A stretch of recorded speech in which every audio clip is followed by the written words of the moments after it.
Hey folks, welcome to Movie News Monday, where every single Monday live on Twitch, we go over the world of entertainment news. We talk about movies, television, MCU, DCU, all the U's, you know what I mean.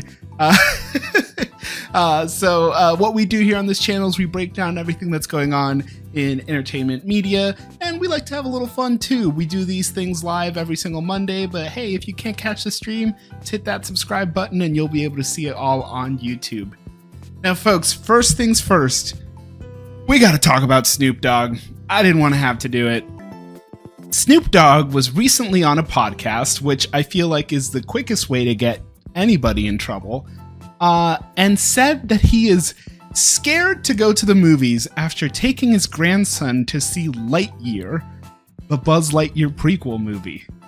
And, you know, there's a quote here, but essentially what it comes down to is that Snoop Dogg is worried now that this means he has to explain how lesbian couples have children to his grandchild, and that is making it hard for him to be excited to go to the movies.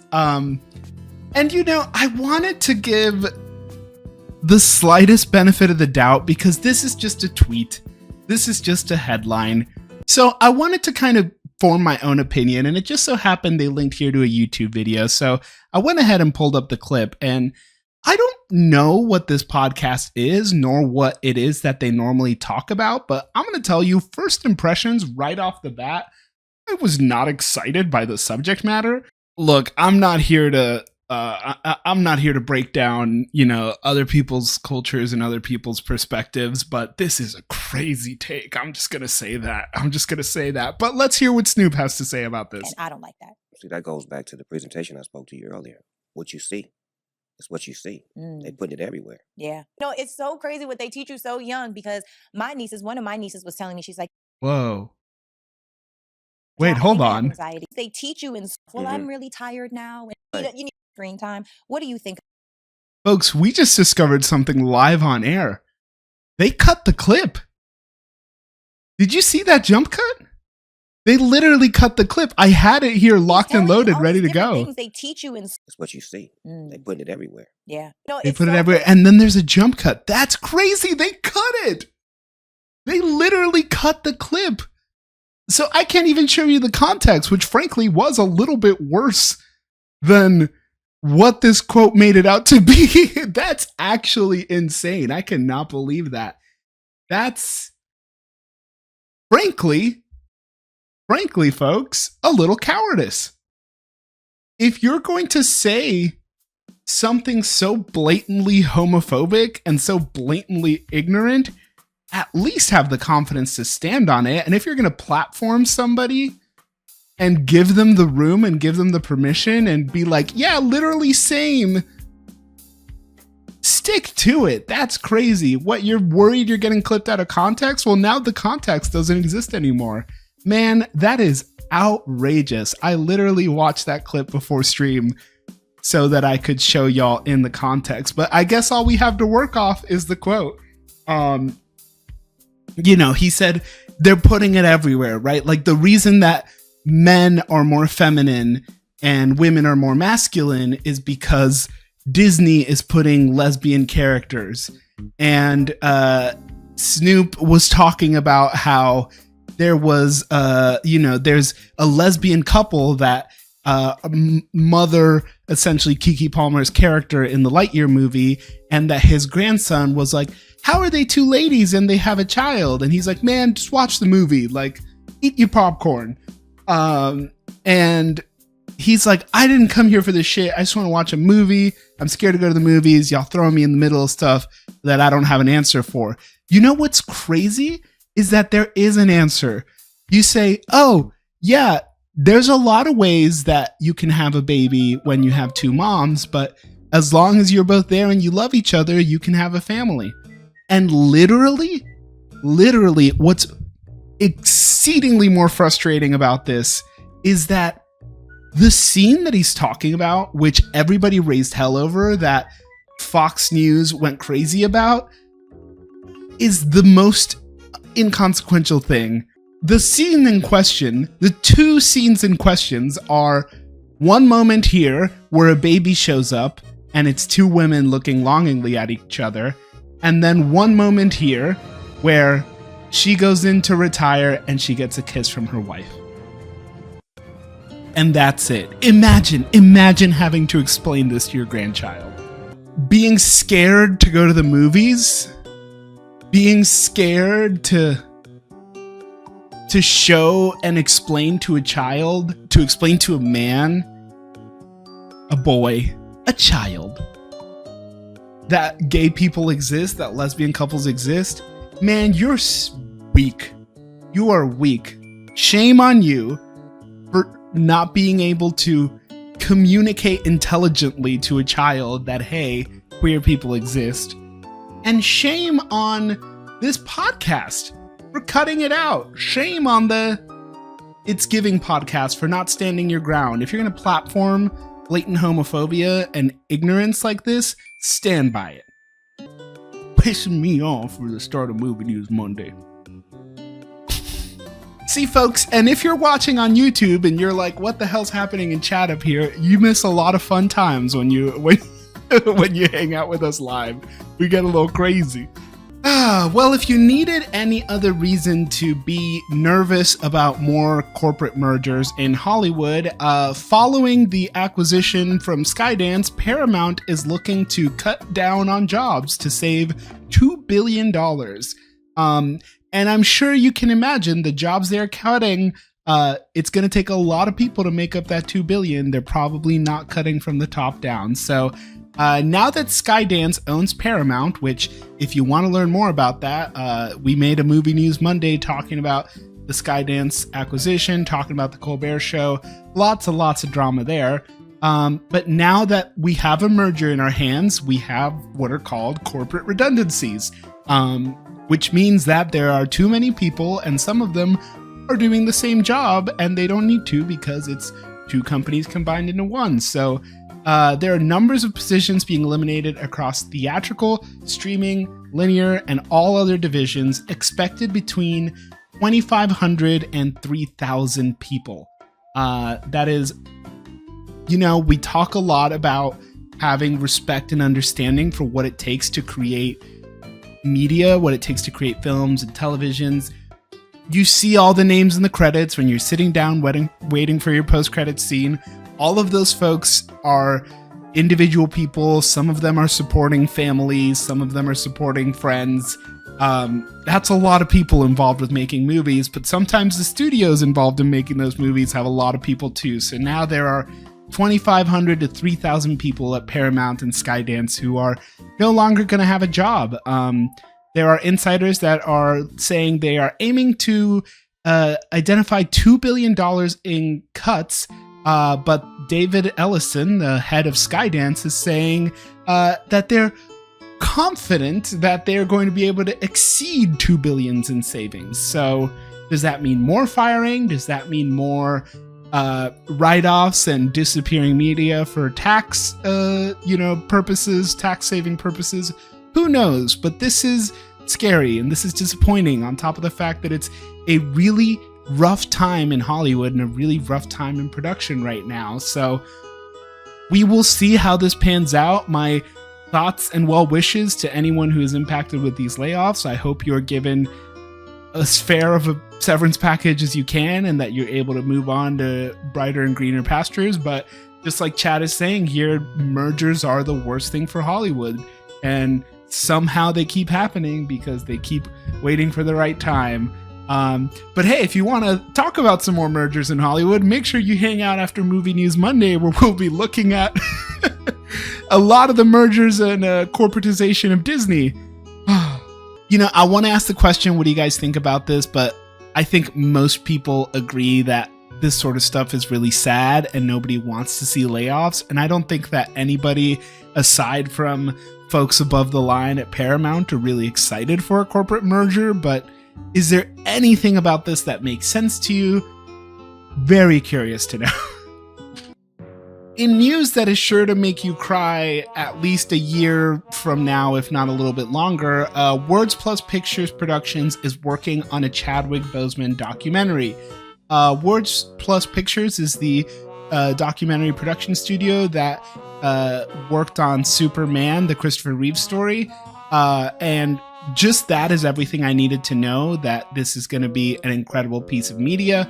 If you have not seen Superman, the Christopher Reeve story, do yourself the favor and watch that. If you're even a little bit into nerd culture, if you're even a little bit into superheroes, watch that. I think it really humanizes what it takes to be the type of person who works in that project. And it's really fascinating to learn about the man behind the Superman. All that being said, seeing a story about Chadwick brought to life by this team is really promising. Obviously, Chadwick Boseman was an incredibly talented actor, known for playing Jackie Robinson in 42, known for obviously playing T'Challa in the Black Panther and the MCU franchise, who was privately going through a battle with cancer and sort of unexpectedly passed away in 2020. I know a lot of people in the fandom and a lot of people in the culture were really shocked and hurt by this. So much so, of course, that Black Panther's sequel, Wakanda Forever, was essentially rewritten to be a love letter to Chadwick, and the story was retooled to be a story about grief. It was a beautiful love letter to him and his family, and seeing this documentary studio working on something to tell the story of Chadwick the person, because we've obviously gotten to know him over the years as the characters that he's portrayed, is really touching, and I'm excited to learn more about him. From everything that I've heard, from all accounts, Chadwick was an incredible person, and he really gifted the entire world and so many different people, especially people in the Black community, with a hero, with T'Challa, with Black Panther. And so to see him get some sort of immortalization a la Superman, the Christopher Reeve story, I'm really excited to see. Please go watch that documentary. It actually broke my heart that documentary wasn't nominated for an Academy Award. I thought it was beautiful. I saw it at a festival and openly sobbed in a room full of strangers who were also weeping. So we'll see. I'm excited. No clue how long this is going to take. You really have no idea with documentaries. This could be a year. This could be a couple years. It really takes a while to crack the story. There's a lot of interviews that need to take place. But hopefully you'll be watching this one. Have you seen the Christopher Reeve story? Are you looking forward to learning more about Chadwick? I would love to know your thoughts there. All right. We'll get into some lighter news here. Gosh, it's been a roller coaster, man. Hey, folks, I promise Movie News Monday is not always bigotry, corporate mergers, and being met with the reality of death. Sometimes we talk about fun things like K-pop Demon Hunters. Let's get into it. Oh, the tragedy of K-pop Demon Hunters. No. This is mostly a positive story. Folks, K-pop Demon Hunters is the runaway hit of the year. And that is absolutely to nobody's surprise. Just some stats in here.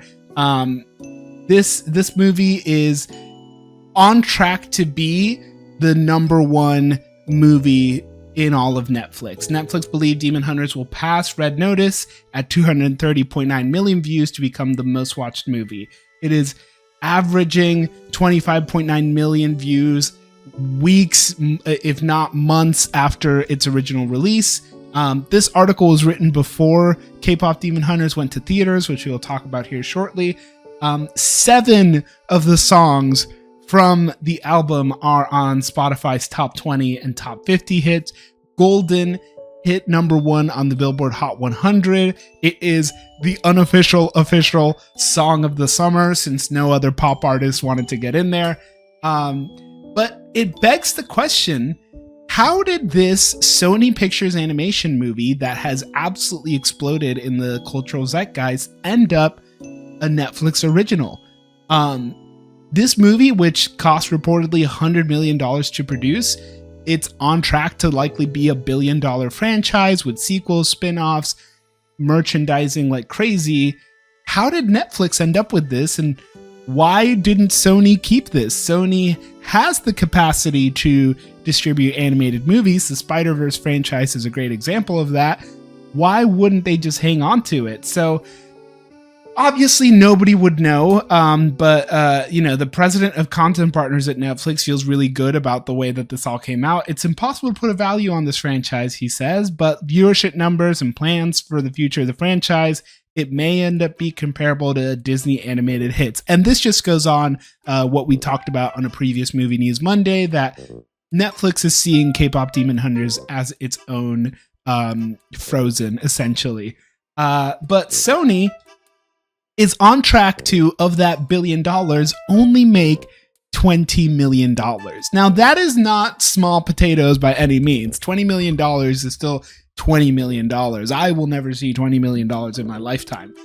So they still made out pretty well, all things considered, but they only got that single lump sum for selling off the distribution rights and selling off a lot of the rights for this franchise. It's not going to make any additional money from all of the sequels and all the merchandising, anything else that happens from K-pop Demon Hunters. The only way that Sony Pictures will be able to make money is if they decide to distribute the film in China, because Netflix is not available in China. That in it of itself is an incredibly complicated thing to do. The Chinese theatrical market is one that you essentially have to apply for, and they only accept a certain number of movies per year from the foreign market. And frankly, China might not even want this movie. They have had a lot of success with their independent animation distribution, so China might not need K-pop Demon Hunters, and they might reject the movie because it might damage some of their original programming.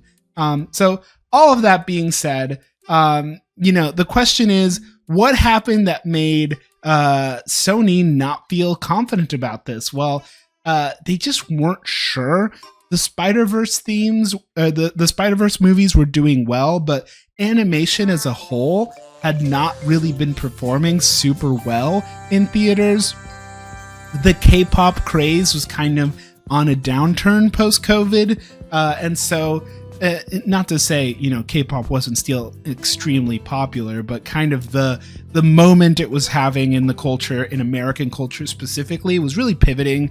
BTS went on their hiatus, things like that were happening where folks weren't really just, it wasn't really hitting in the massive mainstream culture like they thought. And so they just didn't know. Talking here to a movie researcher, Kevin Gates, he says, in hindsight, it seems like an obvious hit, but I would argue Netflix is responsible for this movie entering the cultural zeitgeist. And I think that's honestly fair. I don't think that we could sit here and say that if K-pop Demon Hunters went to theaters, it would be as big as it was.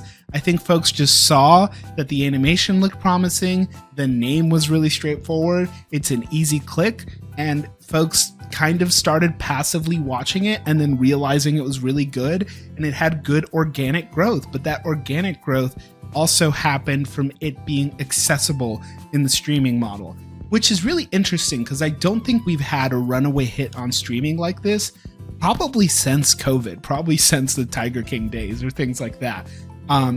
So we could never really guess, but all in all, this movie is consistently rising in viewership, unlike anything else that Netflix has produced before. It's funny that they reference here things like Red Notice and Don't Look Up and The Adam Project, movies that had significant amounts of marketing behind it, where it feels like K-pop Demon Hunters took off just organically through grassroots marketing, essentially.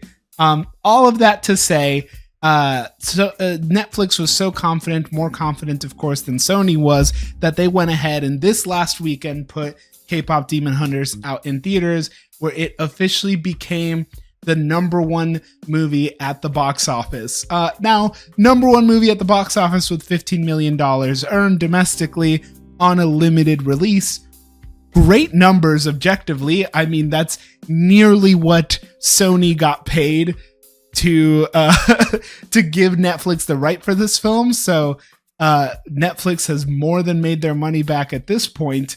But they did host special sing-along screenings in select theaters realistically, they did this in order to get their qualifications for the Academy Awards so that they could say it played in New York and Los Angeles, which is what they have to do in order to qualify for the Academy Awards. But just for some wholesomeness, it was specifically sing-along screenings that happened, and we had some folks. Now, look, I'm not going to be one that urges people to record movies in the movie theaters. It's not proper theater etiquette, but this was pretty cute and pretty wholesome to hear, as this tweet puts it, hundreds of teenage girls screaming at their top of the lungs to this part of the movie.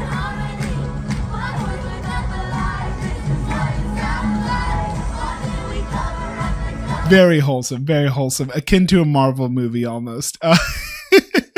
So, hey, good on you, K-pop Demon Hunters. I'm glad that you are taking off. I really hope that you continue to take that positive momentum into the future of the franchise. And I'm curious to know, how excited or how optimistic are y'all for K-pop Demon Hunters moving forward? Would you have rather seen it in the movie theaters? Did you like kind of discovering it organically? Me personally, I watched K-pop Demon Hunters for the first time. I took my dog to a vet appointment at a place about an hour away from here. And I sat in a lobby for hours and hours, and I just pulled it up on my laptop, and I was like, I'll see what it is. And I'm sitting there with my headphones, like jamming, tearing up, having a wonderful time in a vet waiting room. It is being reported that there is a movie on Kobe Bryant's life that is in the works. This originally came out through Jeff Snyder, a famous insider, the Insnider, as he calls himself, who is a conflicting figure in the space, but he does get some exclusive scoops time and time again. This report initially came out saying that it was a Kobe Bryant biopic. There has been some updates on that. It is not a biopic, as the community note says here. We can pull up the Deadline article where they explain it's actually a movie regarding the recruiting of Kobe Bryant. It is a feature project called With the 8th Pick. It is said to be sort of Social Network meets the Nike Air movie, where they're talking about the process that it took to recruit Kobe Bryant. This is fascinating and interesting for a myriad of reasons, but not why you think. First and foremost, obviously Kobe Bryant is an absolute legend in the world of basketball, and was even expanding his reach there into the entertainment industry with his documentary work, his philanthropy work, so many different impacts that Kobe Bryant had before he tragically passed away. It makes sense that Hollywood would be interesting in telling his story. There is a promising story there, and I think ultimately, if the family is on board, I see no reason why we wouldn't want to immortalize Kobe Bryant. That being said, the other thing that's actually really interesting about this is that this follows a trend regarding Spec Scripts. So I'm gonna shout out here the Daily's newsletter. If you're not subscribed to this one, let me know if you know me. I'll send you a referral code. But essentially, the spec script market is very suddenly up and running. So what is a spec script?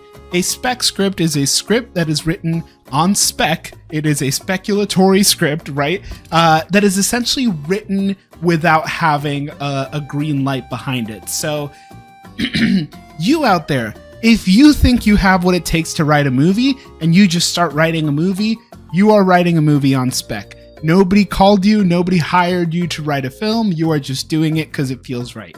It is naturally the way that most screenwriters get started. That being said, it is not naturally the way, especially in the year of our Lord 2025, that movies get made. That being said, some insiders do tend to track how spec scripts are selling and what studios are officially buying and then greenlighting movies on these completed scripts. And just in August, just this month so far, 8 spec deals have closed, which is the highest monthly count since March of 2017.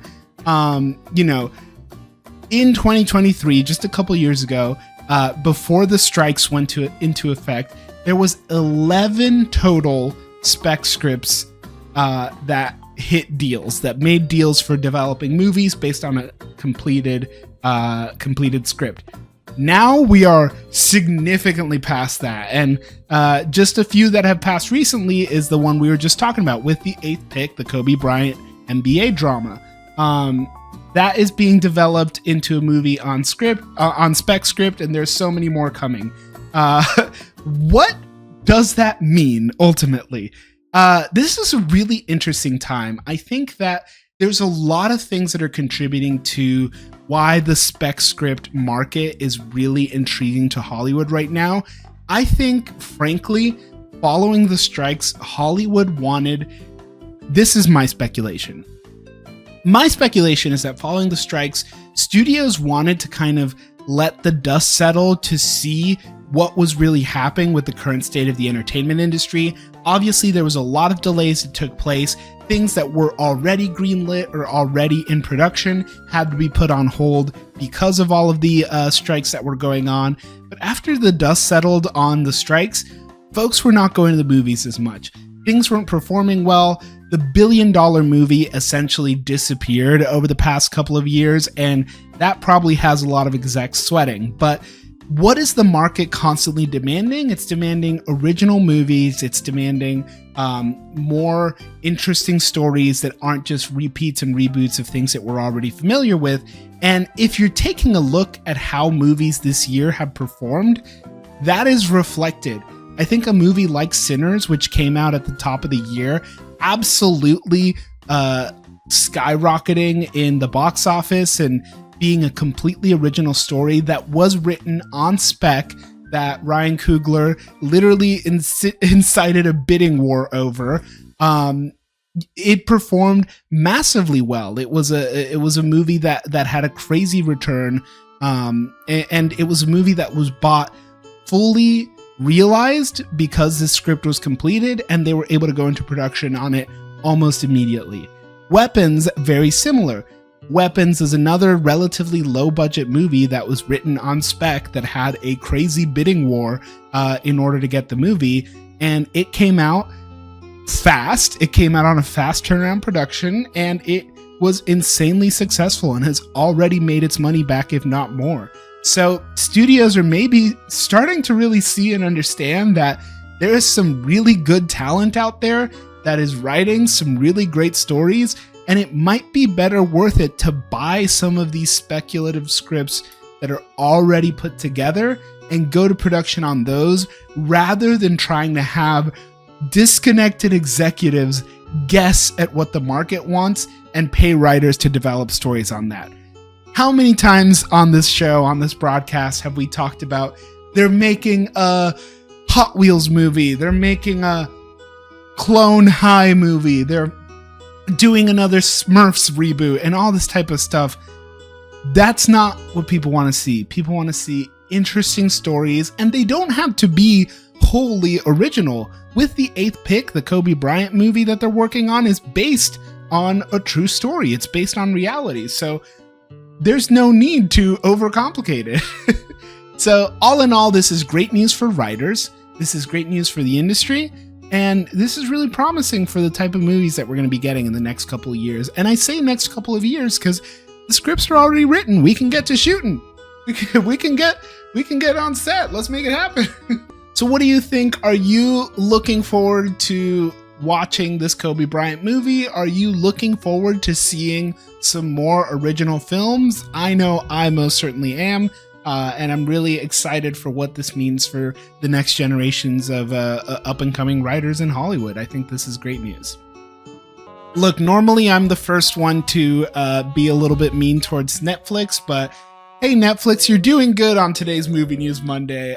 This is kind of fun. Mark Rover, the pioneer creator and former NASA engineer, has a show coming out on Netflix. What does this really mean? I think this is great news in that Mark Rover is a incredibly successful YouTube creator, and more companies are beginning to turn to new media and turn to online content creators for figuring out kind of what the next generation of Hollywood looks like. This is really interesting to me for a myriad of reasons. Netflix especially being the ones to take a chance on Mark Rover and give him his own show, I think is really funny because Netflix was kind of on the cusp of maybe starting to book YouTube talent into creating original content. Famously, David Dobrik, when he was popping off back in the day, went to Netflix for a show, and they said, no, that's not really our market. That's not really our business to get involved with online creators. But now, I mean, Amazon, of course, made that extremely massive deal with Mr. Beast production company for the Beast games. We have more and more online creators, like we talked about last week, A24 acquiring and creating a film surrounding the Backrooms, and now Netflix is working with Crunch Labs. It's just really exciting to see kind of this traditional media take on new media and understand that there's a built and connected audience and a good team of working creators there. This is, you know, in a sense, it's like established IP. You know, you can adapt a book, you can adapt a real world event, or you can adapt a creator into your your content streams. This is interesting and exciting. You know, I like Mark Rober's content. I know I'm not necessarily the target audience for it, but hey, it's a great one to throw on in the background while you're eating lunch or something like that.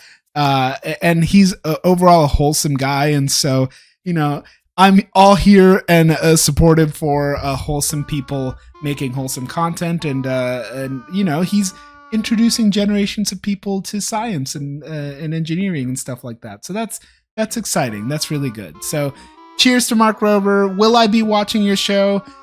Maybe. I might give it a shot. But would you watch a Mark Rober show on Netflix, this Crunch Labs show that he has coming up? Is there a creator out there that you would love to get some sort of a streaming budget? I remember, this is my hipster take of the day. I remember discovering on YouTube, oh my gosh, Please Don't Destroy. I remember stumbling across Please Don't Destroy on YouTube and watching their stuff and going, these guys are incredible. Why are they not like much bigger than they need to be? And then they kind of went quiet for a little bit, and I was like, oh man, I hope they didn't quit, because there's been so many sketch channels over the years that I've kind of seen come and go, and then come to find out it's because they got hired by SNL. And so I've seen it happen once, and that was really good. Is there another creator that I would love to see get a big sort of Hollywood budget like this? Me, give it to me.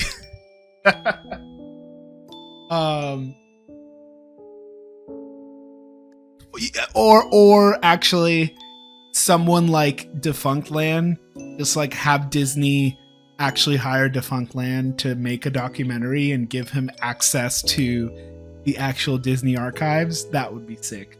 That would be I'm here for that. All right, y'all, this one hits close to home. I always get excited about these. The SCAD Savannah Film Festival has announced its first honoree. Jennifer Lopez is going to be receiving the Virtuoso Award and will be recording a live episode of the Awards Chatter podcast at the SCAD Savannah Film Festival. Jennifer Lopez is beginning her Oscars campaign. That is what this means. So I am very understandably and biasedly so a big fan of the SCAD Savannah Film Festival. I think it is one of the best film festivals to attend. It is the largest collegiate film festival and the largest, I believe, in the Southeast. It is also one of the later film festivals to take place. It takes place in the end of October, which is getting very close to Oscar season and getting very close to some of the bigger releases and opening up into the Oscars voting window. So some really great film and some really great talent typically appear at the SCAD Savannah Film Festival. Last year, they had Zoe Saldana come and do a live awards chatter podcast at the SCAD Savannah Film Festival, and she went on to win a Golden Globe and an Academy Award that year. So you can expect some top tier talent to show up, and you can expect that the folks who are showing up and being honored are likely being honored for some really good work and might be on a really good path. So Jennifer Lopez is coming for Kiss of the Spider-Woman, a movie that I am very much looking forward to. It's sort of a psychological drama musical. It looks unreal. It's kind of maybe Shutter Island meets The Shape of Water meets La La Land is kind of the vibes I'm getting from the trailers. I'm hoping this means that movie will be at the festival, and I will be very excited to check it out. And this is also a great opportunity. One of my favorite things about attending the SCAD Savannah Film Festival is that it's also an opportunity for students and emerging filmmakers to get up close and personal access with some of these filmmakers who are leading the industry. I mean, again, these are like Oscar winners or Oscar nominees to be, which would be crazy. Jennifer Lopez, go off. But it gives students direct access. They're sometimes able to attend master classes, and they're able to attend, recordings like this or Q&A panels where they get to talk to the filmmakers. It's not just actors, it's directors, it's, so many incredible talents. Again, I'm biased. I have been attending the SCAD Savannah Film Festival for years. If you're looking forward to this festival, which I know I am, make sure to follow because I will be there this year and be posting content around it. But are you excited to see Kiss of the Spider-Woman? Have you seen the trailer? If not, check it out. I know I'm really hyped to see it.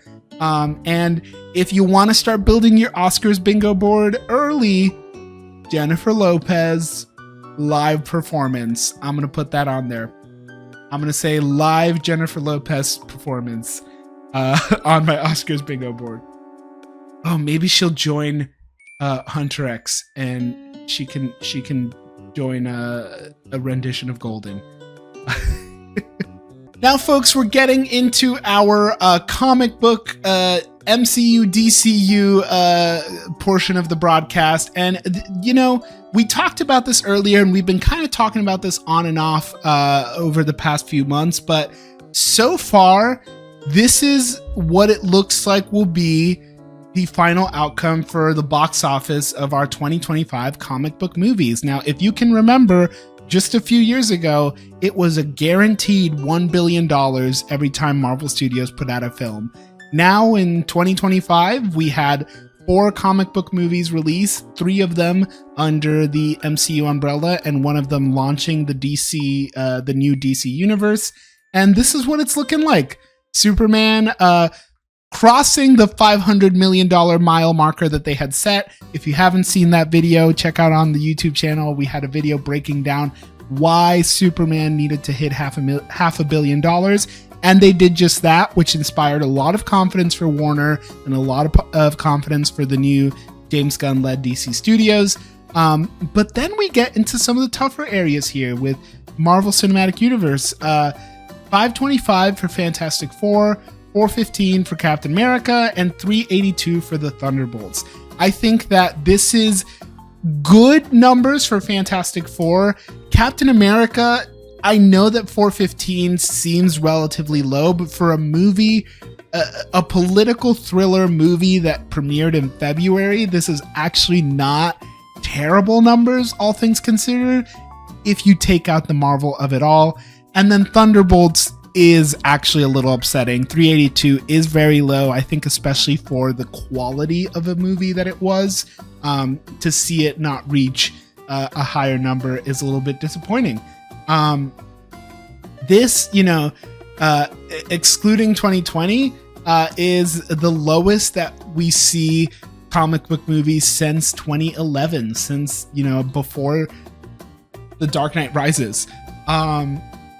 Yeah, and ultimately, kind of to reflect the point that chat is making here, the dollar amount does not equate to the quality of a movie. And anybody who argues this is just lying to you. Art is subjective, film is subjective. You can enjoy something regardless of how much money it makes.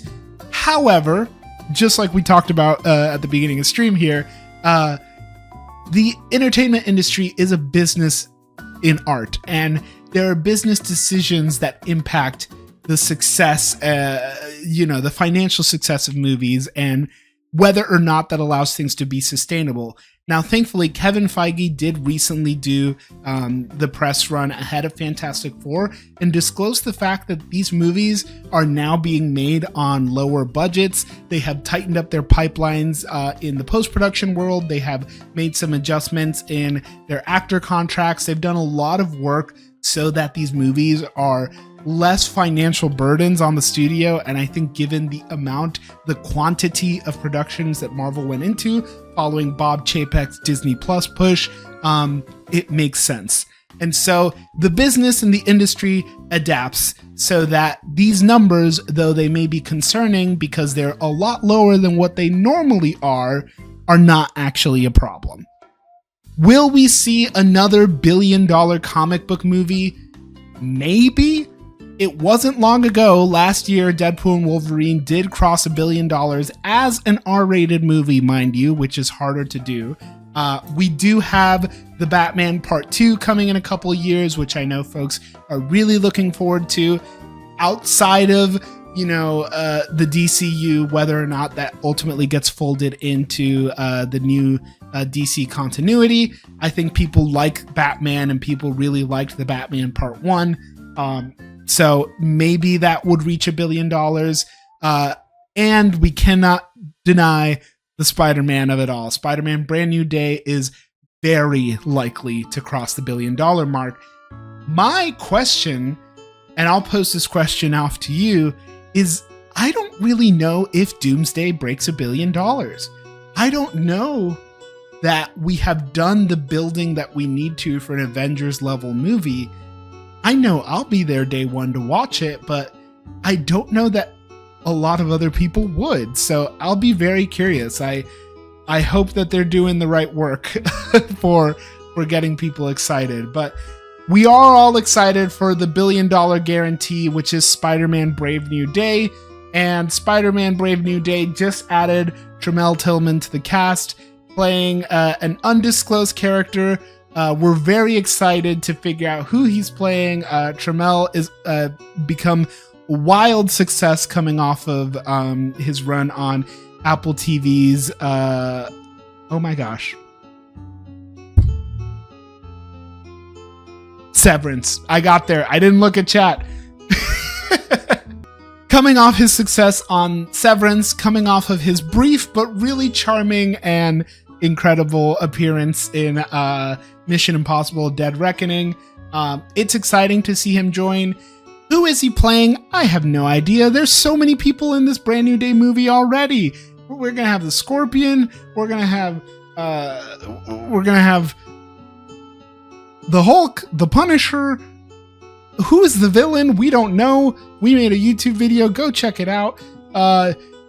Who's he going to play? I don't know. Some folks are speculating Norman Osborn. I really hope it's not Norman Osborn, especially because Coleman Domingo voices Norman Osborn in Your Friendly Neighborhood Spider-Man, and he has expressed interest in playing the live-action Norman Osborn, and it would be insane to not use Coleman Domingo.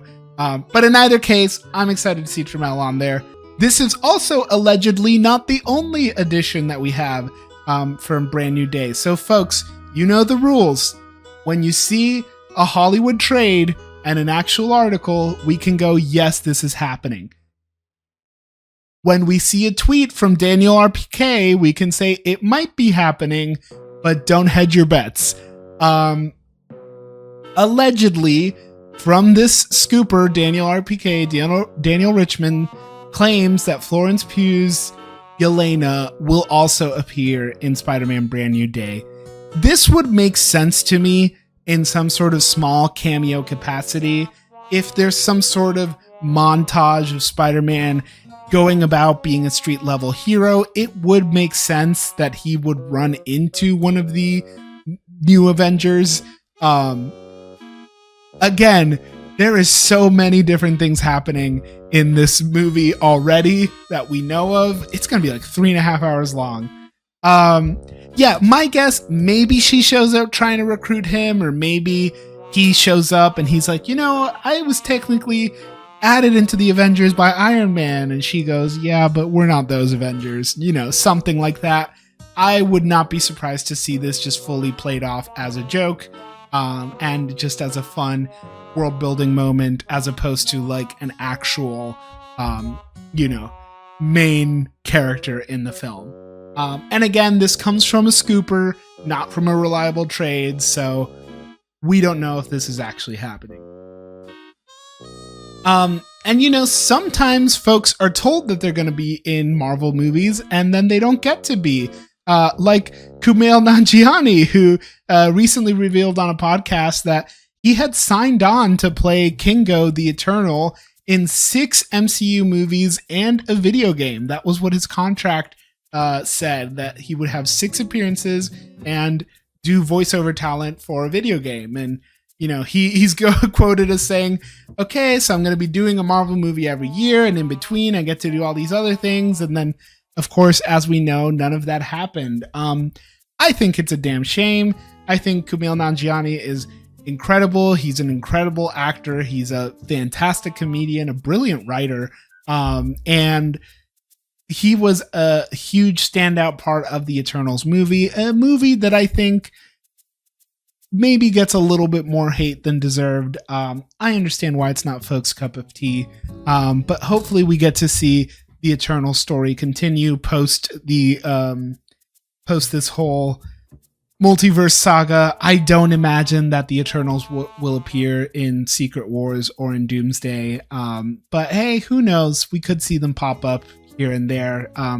Contractually, he still has at least 5 more movies to show up in.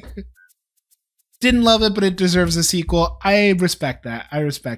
I think I liked it more for what they were trying to do than for what they actually did. And I don't think that gets them all the credit, to be completely fair. And then last but not least, we have an exclusive here from Nexus Point News. Now, Nexus Point News is an independent news source who is not extremely validated in a lot of things, but they do get some things right, which I think is worth bringing up. Nexus Point reports that there's insider sources that are saying that Daredevil Born Again is expected to get a season 3.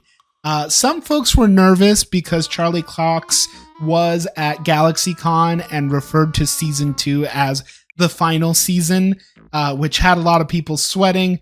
Vincent D'Onofrio then went on Twitter and clarified that the way the story is set up, he would be surprised if season 2 was the ending, and he believes that Charlie Cox misspoke.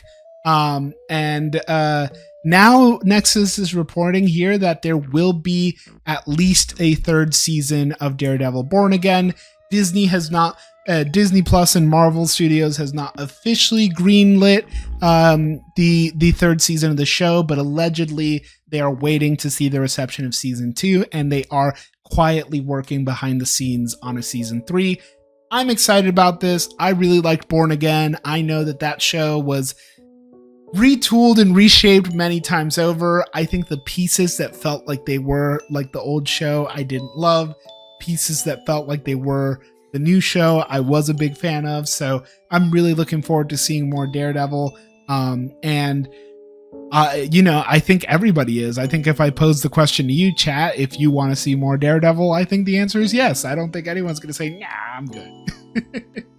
Even if you didn't like the 1st season of Daredevil Born Again, I think you could say, yeah, but I want to see them do better. And I think that's important. And folks, that is actually going to wrap it up. That's everything we have for Movie News Monday. If you want to see these Movie News Mondays happen live and all of the other fun stuff we do on stream, we don't just do our news segment of the show, make sure you pop on over to Twitch and hit us with a follow so that you know when we go live. Otherwise, feel free to subscribe to the YouTube channel where we post all of Movie News Monday. We post some fun clips. And if you want to know where I am or what's going on, feel free to follow me over on all the other socials. But thanks so much for stopping by. I hope you have a great rest of your week, and I'll see you at the movies.